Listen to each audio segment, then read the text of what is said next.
जय जगन्नाथ दर्शक बंधु प्रिय दर्शक बंधु 4/2 अर्थात रोहिणी नक्षत्र और वृष राशि। एही वृष राशि अधिपति ग्रह हेउछन्ति शुक्र ग्रह एवं एही रोहिणी नक्षत्र अधिपति ग्रह हेउछन्ति चंद्रदेव। एणु एही राशिर व्यक्ति माने चंद्र महादशारे जन्म होइथान्ति बा एमानंकर जन्म समय को चंद्र महादशा किछि बाकी रही थाए। एमाने चतुष्पदी होइथान्ति, पृथ्वी तत्वर होइथान्ति, मानव गणर होइथान्ति। एमानंकर शुभ देवता हेउछन्ति शिव भगवान ओ ब्रह्मदेव। एमानंकर शुभ बार हेउछि सोमवार। शुभ रत्न हेउछि मोती। शुभ रंग हेउछि धला रंग। शुभ संख्या हेउछि 2 और 4। शुभ मंत्र हेउछि शिव मंत्र और गायत्री मंत्र। एमाने अत्यंत सुंदर होइथान्ति और एमानंकर आकर्षक चेहरा होइथाए एवं एमाने बहुत रोमांटिक होइथान्ति। एमानंकर सुंदर आखि होइथाए, सुंदर कंठस्वर होइथाए। 4/2 बा रोहिणी नक्षत्र वृष राशि भगवान श्रीकृष्णंकर अटे। एथिपाई श्रीकृष्णंकर किछि गुण एमानंक पाखरे देखिबाकु मिलिथाए। एमाने क्रिएटिव बा उत्पादक होइथान्ति। एमाने नुआ नुआ जिनिस तियारी करिबारे रुचि रखिथान्ति ओ करिबि थान्ति। एमानंकर जीवनर लक्ष्य हेउछि उन्नति करिबा, जेपरिकी आर्थिक उन्नति, सामाजिक उन्नति, आध्यात्मिक उन्नति। ए समस्त क्षेत्र रे उन्नति ही इच्छा करिथान्ति। एमाने वाणिज्य व्यवसाय रे भल उन्नति करिथान्ति। एमाने कल्पना प्रिय होइथान्ति ओ वस्तुवादी होइथान्ति बा भल जिनिस व्यवहार करिबा, शौखिनी जिनिस व्यवहार करिबाकु बहुत पसंद करिथान्ति बा राजकीय ढंगरे रहिबाकु पसंद करिथान्ति। लग्जरी लाइफ बिताइबाकु पसंद करिथान्ति। एही सबु इच्छा एमानंकर रहिथाए ओ जीवन रे एहाकु मध्य एमाने पाइथान्ति। एमाने पितांक अपेक्षा मातांकु अधिक भल पाइथान्ति। एमाने परिवार प्रेमी होइथान्ति बा पिला छुआ स्वामी स्त्री संसार को बहुत भल पाइथान्ति। एमानंकर क्रोध बहुत विलंबरे शांत होइथाए। एमाने बहुत ज्ञानी होइथान्ति ओ बुद्धिमान होइथान्ति। अन्यर खरापे गुण को एमाने सहजरे चिन्हि पारन्ति। एमाने बहुत धार्मिक होइथान्ति ओ अति भद्र मध्य होइथान्ति।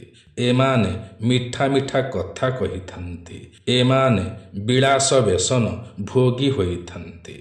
एमाने घरे बा बाहरे बा समाजरे मान सम्मान पाइथान्ति बा रेस्पेक्ट पाइथान्ति। एमाने बहुत परिश्रमी होइथान्ति एवं परिश्रम करी सफलता अर्जन करिथान्ति। एमाने हसकुरा होइथान्ति एवं एमाने भाग्यवान होइथान्ति। एमानंकर पिलादिने किछि समस्या रहिथाए किंतु बयस बढ़िले एमाने उन्नति करिथान्ति ओ बहुत खुशी रे रहिथान्ति। एमाने वृद्धाश्रम बा अनाथाश्रम करी लोकंकर सेवा करिथान्ति। एमाने अनेक लोकंकु साहाय्य ओ सहयोग करिथान्ति एवं अन्य माने मध्य एमानंकु अनेक साहाय्य ओ सहयोग करिथान्ति। एमानंकर चिंताधारा बहुत उन्नतकर होइथाए एवं जीवन शैली मध्य बहुत उन्नतकर होइथाए। एमानंकर दृढ़ इच्छा शक्ति रहिथाए बा जेउ कार्य करिथान्ति ताहाकु बहुत दृढ़तार सहकारे करिथान्ति एवं सेथिरे सफलता मध्य पाइथान्ति। एमाने भल श्रोता होइथान्ति ओ शिक्षित मध्य होइथान्ति। एमानंकु युवक अवस्थारे बहुत संघर्ष करिबाकु पड़िथाए बा बहुत स्ट्रगल करिबाकु पड़िथाए एवं 30 वर्षरु 50 वर्ष मध्यरे एमानंकर जीवन रे उन्नति आसीथाए ବା ସଫଳତା ମିଳିଥାଏ। ଏମାନେ ସମସ୍ତଙ୍କୁ ବହୁତ ଭଲ ବ୍ୟବହାର କରିଥାନ୍ତି। ଏମାନେ ସୁନ୍ଦର ବସ୍ତ୍ର ପରିଧାନ କରିବାକୁ ବହୁତ ପସନ୍ଦ କରିଥାନ୍ତି ଓ ପରିଧାନ ମଧ୍ୟ କରିଥାନ୍ତି। ଏମାନଙ୍କର ମନୋବଳ ଓ ଶାରୀରିକ ବଳ କ୍ଷୀଣ ହୋଇଥାଏ। ଏମାନେ ଇମୋସନାଲ ହୋଇଥାନ୍ତି। କଳା ଓ କଳାକୃତିରେ ଶ୍ରଦ୍ଧା ରଖିଥାନ୍ତି। ଏମାନେ ସୁନ୍ଦର ହୋଇଥାନ୍ତି, ବାସ୍ତବବାଦୀ ହୋଇଥାନ୍ତି ଓ ସ୍ୱାଧୀନ ଚେତା ହୋଇଥାନ୍ତି। ଏମାନଙ୍କର ପେଟ ରୋଗ ଓ ରକ୍ତଜନିତ ରୋଗ ଦେଖା ଦେଇଥାଏ। ଏମାନେ ବହୁଜନ ପ୍ରିୟ ହୋଇଥାନ୍ତି। ଏମାନେ ଭଲ ରୋଷେଇ ମଧ୍ୟ କରିପାରନ୍ତି। ଏମାନେ ସୁଖ ଭୋଗକାରୀ ହୋଇଥାନ୍ତି। ଏମାନଙ୍କର ହସ୍ତରେ ମତ୍ସ୍ୟରେଖା ରହିଥାଏ, ଯାହାକି ଅତ୍ୟନ୍ତ ଶୁଭ ହୋଇଥାଏ। ଏମାନଙ୍କର ଡାହାଣ ପାର୍ଶ୍ୱରେ ଜାଇ ମନ୍ଦା, କଳା ଜାଇ ବା ତିଳ ଚିହ୍ନ ରହିଥାଏ। ଏମାନେ ଆଜନ୍ମ ସୁଖୀ ହୋଇଥାନ୍ତି। ଏମାନେ ଗୋରୁ ଗାଈଙ୍କୁ ବହୁତ ଭଲ ପାଇଥାନ୍ତି ବା ଏମାନେ ଗୋ ସେବାକାରୀ ହୋଇଥାନ୍ତି ଏବଂ ଏମାନେ ଘୋଡ଼ା ପ୍ରିୟ ମଧ୍ୟ ହୋଇଥାନ୍ତି। ଏମାନେ ଶତ୍ରୁ ଜୟୀ ହୋଇଥାନ୍ତି ବା ଶତ୍ରୁଙ୍କୁ ପରାସ୍ତ କରିପାରନ୍ତି। ଏମାନେ କବି, ପଣ୍ଡିତ ହୋଇଥାନ୍ତି ବା ସମସ୍ତ ବିଦ୍ୟାରେ ପାରଙ୍ଗମ ହୋଇଥାନ୍ତି। ଏମାନେ କ୍ଷମାଶୀଳ ହୋଇଥାନ୍ତି। ଏମାନେ ପରଦ୍ରବ୍ୟରେ ଶ୍ରଦ୍ଧା ରଖିଥାନ୍ତି। ଏମାନଙ୍କର କଥାବାର୍ତ୍ତାର ତରିକା ବହୁତ ଅଲଗା ହୋଇଥାଏ। ଏମାନଙ୍କୁ କେହି ଥରେ ଦେଖିଦେଲେ ଜୀବନରେ କେବେ ବି ସେମାନେ ଏମାନଙ୍କୁ ଭୁଲି ପାରନ୍ତି ନାହିଁ। ଏମାନେ ବହୁତ ସୁନ୍ଦର ଓ ଆକର୍ଷଣୀୟ ହୋଇଥାନ୍ତି। ଏମାନେ ଏକଜିଦିଆ ହୋଇଥାନ୍ତି। ଏମାନେ ଜୀବନରେ ବହୁତ ପରିଶ୍ରମ କରିବାକୁ ଭଲ ପାଇଥାନ୍ତି।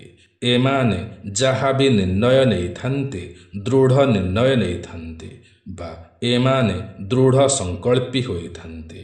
ଏମାନେ ସଜବାଜ ହେବାକୁ ବହୁତ ପସନ୍ଦ କରିଥାନ୍ତି ଏବଂ ସାଦାସିଧା ଜୀବନ ବା ସିମ୍ପଲରେ ରହିବାକୁ ମଧ୍ୟ ପସନ୍ଦ କରିଥାନ୍ତି।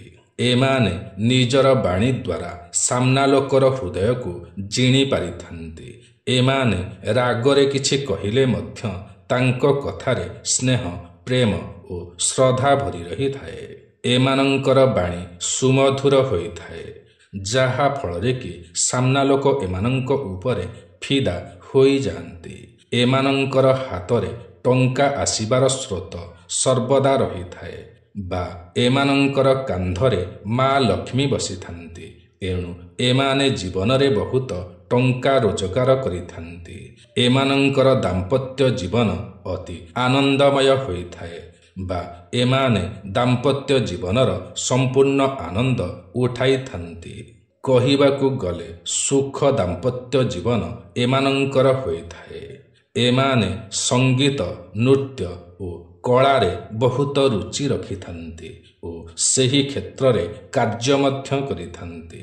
ଏମାନେ ବହୁତ ବିଶ୍ୱାସୀ ହୋଇଥାନ୍ତି ବା ବିଶ୍ୱସ୍ତ ହୋଇଥାନ୍ତି। ଏମାନେ କାହାରି ବିଶ୍ୱାସକୁ ଭାଙ୍ଗନ୍ତି ନାହିଁ ବା କାହାରି ବିଶ୍ୱାସରେ ବିଷ ଦିଅନ୍ତି ନାହିଁ। କିନ୍ତୁ ଏମାନଙ୍କର ଲାଇଫ ଚେଞ୍ଜ 30 ବର୍ଷରୁ ଆରମ୍ଭ ହୋଇଥାଏ ଏବଂ 36 ବର୍ଷରେ ସମ୍ପୂର୍ଣ୍ଣ ଚେଞ୍ଜ ହୋଇଯାଏ। ନିଜର ଘର, ନିଜର ଜମି, ନିଜର ଗାଡ଼ି ଏସବୁ କିଛି କରିପାରନ୍ତି। ପ୍ରିୟ ଦର୍ଶକ ବନ୍ଧୁ, ଜୀବନରେ ଆହୁରି ଉନ୍ନତି ପାଇବା ପାଇଁ, ଜୀବନରେ ଚାଲୁଥିବା ସଂଘର୍ଷ ଦୂର କରିବା ପାଇଁ ବା ଷ୍ଟ୍ରଗଲକୁ ଦୂର କରିବା ପାଇଁ ଚନ୍ଦ୍ରଙ୍କର ଉପାସନା କରନ୍ତୁ। ଚନ୍ଦ୍ରଙ୍କର ପୂଜା କରନ୍ତୁ। ସୋମବାର ବ୍ରତ ପାଳନ କରନ୍ତୁ। ପୂର୍ଣ୍ଣିମା ଓ ଦ୍ୱିତୀୟା ଚନ୍ଦ୍ର ପୂଜା କରନ୍ତୁ। ବ୍ରତ ପାଳନ କରନ୍ତୁ। ଏସବୁ କଲେ ମନର ସମସ୍ତ ମନୋକାମନା ପୂରଣ ହୋଇଥାଏ। ସ୍ୱାସ୍ଥ୍ୟ ଆପଣଙ୍କର ଭଲ ରହିଥାଏ। ଆର୍ଥିକ ସମସ୍ୟାମାନ ଦୂର ହୋଇଥାଏ। ଏହା ସହିତ ଶିବ ଭଗବାନଙ୍କୁ ଦର୍ଶନ କରନ୍ତୁ। ଶିବ ମନ୍ଦିରକୁ ଯାଆନ୍ତୁ। ଜୀବନରେ ଯାହା ବି ସମସ୍ୟା ରହିଥିବ ତାହା ସବୁ ଦୂର ହୋଇଥାଏ। ତେବେ ପ୍ରିୟ ଦର୍ଶକ ବନ୍ଧୁ, ଏହା ତ ଥିଲା 4/2 ରୋହିଣୀ ନକ୍ଷତ୍ର ଓ ବୃଷ ରାଶି ବିଷୟରେ। ଆଜିର ଏହି କାର୍ଯ୍ୟକ୍ରମଟି ଆପଣଙ୍କୁ କିପରି ଲାଗିଲା ନିଶ୍ଚୟ କମେଣ୍ଟ କରି ଜଣାଇବେ। ଯଦି ଆଜିର ଏହି କାର୍ଯ୍ୟକ୍ରମଟି ଆପଣଙ୍କୁ ପସନ୍ଦ ଆସିଥାଏ ତେବେ ଗୋଟିଏ ଲାଇକ୍ ନିଶ୍ଚୟ କରିବେ। ଯଦି ଆପଣ ଆମର ଏହି ୟୁଟ୍ୟୁବ୍ ଚ୍ୟାନେଲ ଓଡ଼ିଆ ଜ୍ଞାନସାଗରରେ ନୂଆ ଅଟନ୍ତି ଏବଂ ଏଯାଏଁ ସବସ୍କ୍ରାଇବ୍ କରିନାହାନ୍ତି ତ ତୁରନ୍ତ ସବସ୍କ୍ରାଇବ୍ କରିନିଅନ୍ତୁ, କାରଣ ଆମର ଏହି ୟୁଟ୍ୟୁବ୍ ଚ୍ୟାନେଲରେ ଏହିପରି ଅନେକ ଭଲ ଭଲ ଭିଡ଼ିଓମାନ ସର୍ବଦା ଅପଲୋଡ଼ କରାଯାଇଥାଏ, ଯାହାକି ଆପଣଙ୍କର ଜ୍ଞାନର ସୀମାକୁ ବଢ଼ାଇଥାଏ। ତେବେ ଆଜି ପାଇଁ ଏତିକି। ପୁଣି ଦେଖାହେବ ଆସନ୍ତା ନୂଆ ଏକ କାର୍ଯ୍ୟକ୍ରମରେ। ସେ ପର୍ଯ୍ୟନ୍ତ ଆମକୁ ବିଦାୟ ଦିଅନ୍ତୁ। ଜୟ ଜଗନ୍ନାଥ ଦର୍ଶକ ବନ୍ଧୁ।